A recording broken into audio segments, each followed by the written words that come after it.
The promise of the book Richer, Wiser, Happier by William Green is to show us how the world's greatest investors win in markets and life.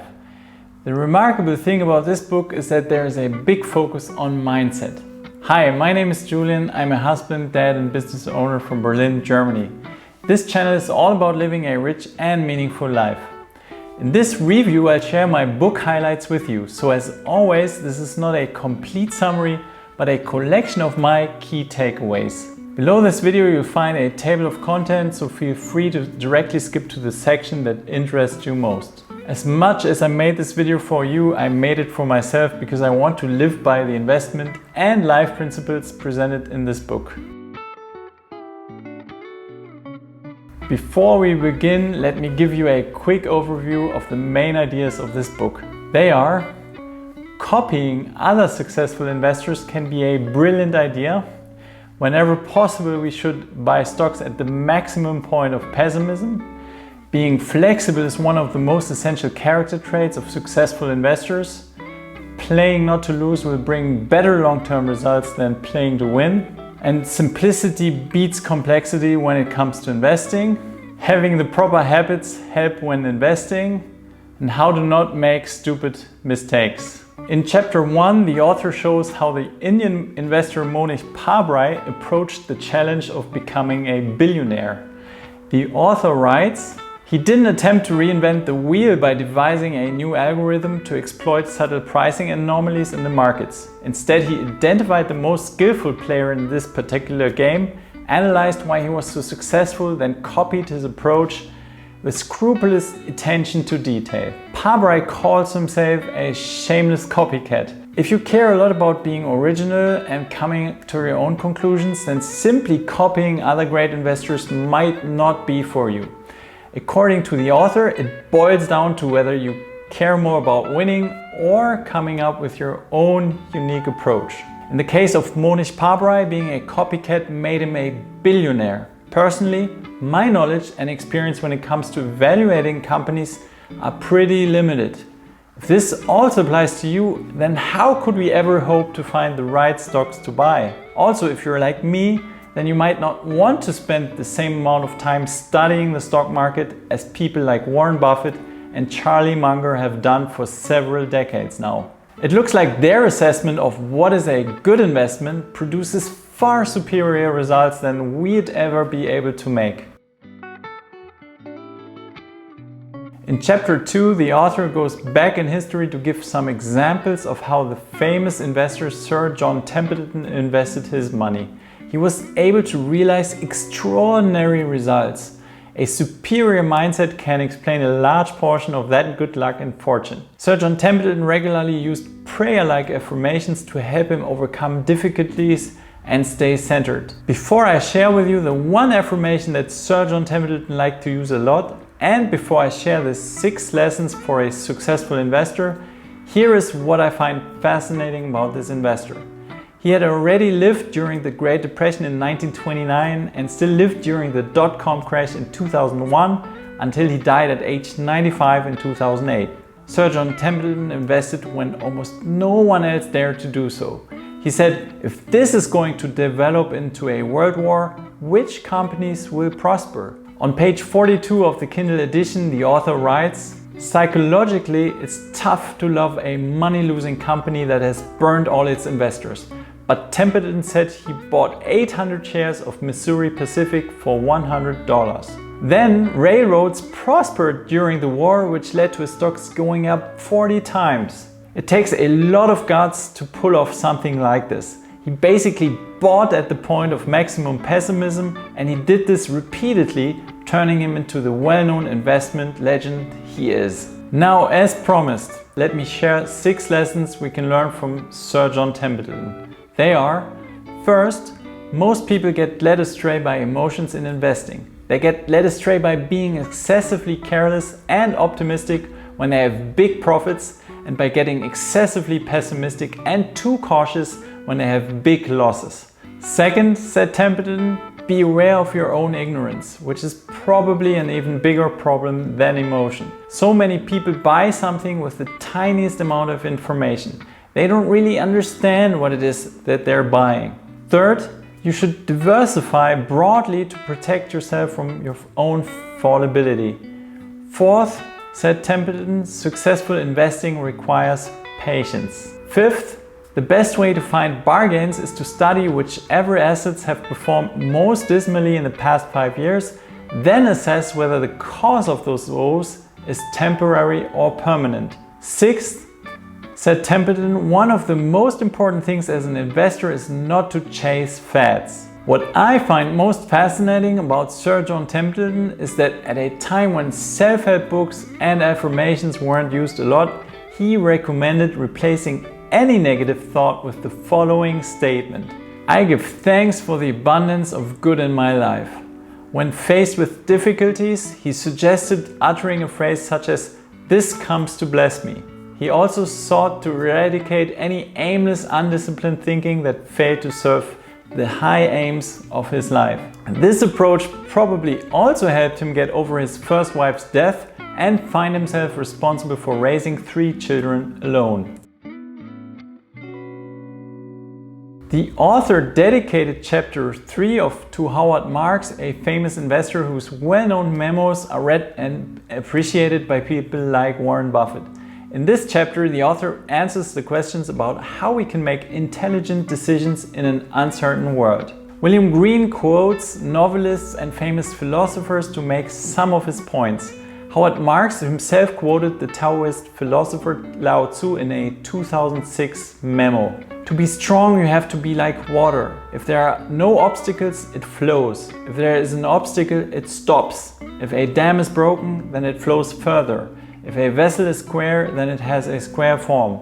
If a vessel is round, then it has a round form. Because it is so soft and flexible, it is the most necessary and the strongest thing. While this quote probably helps us improve in all life areas, this wisdom is essential for an investor. Why is that? Because as an investor, we have no control over many things. If a dictator starts a war tomorrow, this will probably affect the stock market, at least in some countries. This is in sharp contrast to working on our own business or career. There we have much more control over the outputs simply by focusing on the right inputs. While it can be a virtue to be a bit impatient when it comes to our own careers or business, that strategy is usually not so intelligent in investing. In investing, a lot more patience and rational behavior are needed. Thinking back to the stock market crash of 2008, that was a perfect time to invest. The issue was, however, that even experienced investors were scared. Even I remember there was talk about the world's end as we know it.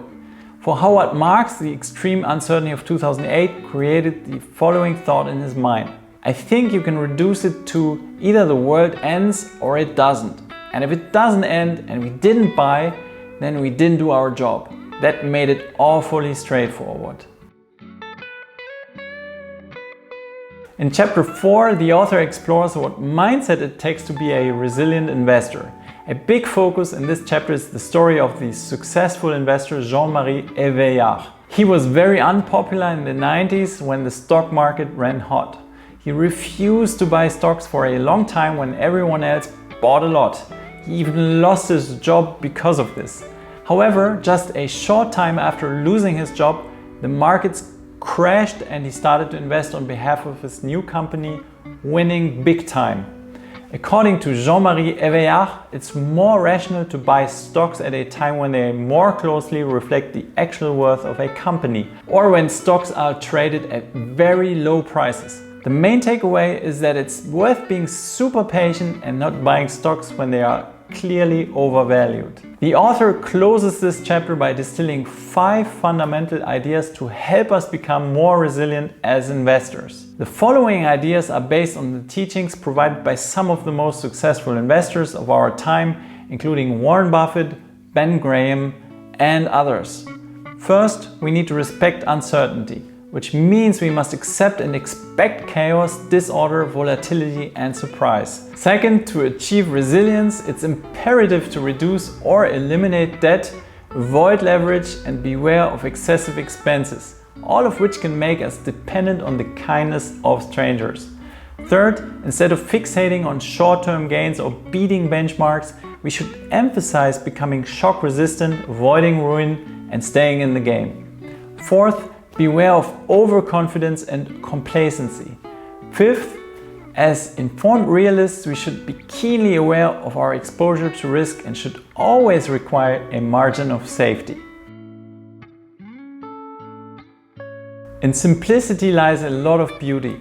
If you like minimalism, as the famous author Marie Kondo advocates, then why not apply this mindset to all life areas, including your investment strategy? Warren Buffett says that basic skills and simple behavior produce far better results when investing than difficult and complex behavior. He follows a straightforward strategy when investing, and it goes like this.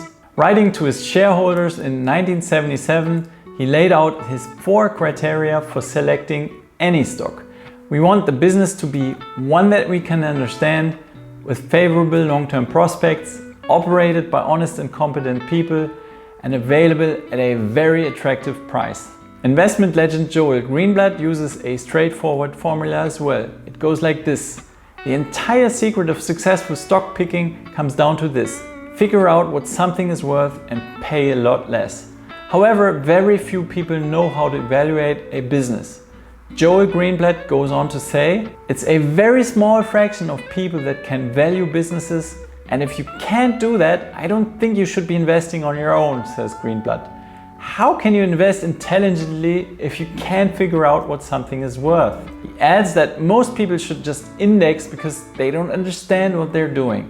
The main message here is that unless we copy other great investors, as Monish Pabrai did by copying Warren Buffett, we probably shouldn't be investing in individual stocks. If you're interested in learning more about indexing, I recommend an excellent Google talk. It's called The Simple Path to Wealth by J.L. Collins.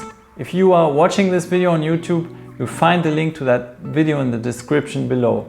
Personally, the distribution in my portfolio is 55% invested in exchange-traded funds and 45% invested in individual stocks, with Apple being the most prominent single position in my portfolio. That's something I copied from Warren Buffett, and at the time of recording this video, the stock has increased by 117%. I did emulate Warren Buffett, and I also happen to love Apple products. In my portfolio, I have tried to cover many companies and world regions by focusing on a handful of ETFs and just 3 individual stocks. In this way, I have set up a super simple portfolio that takes me a minimum amount of time to manage. Basically, this chapter is about the power of cultivating habits that help us succeed in investing and life.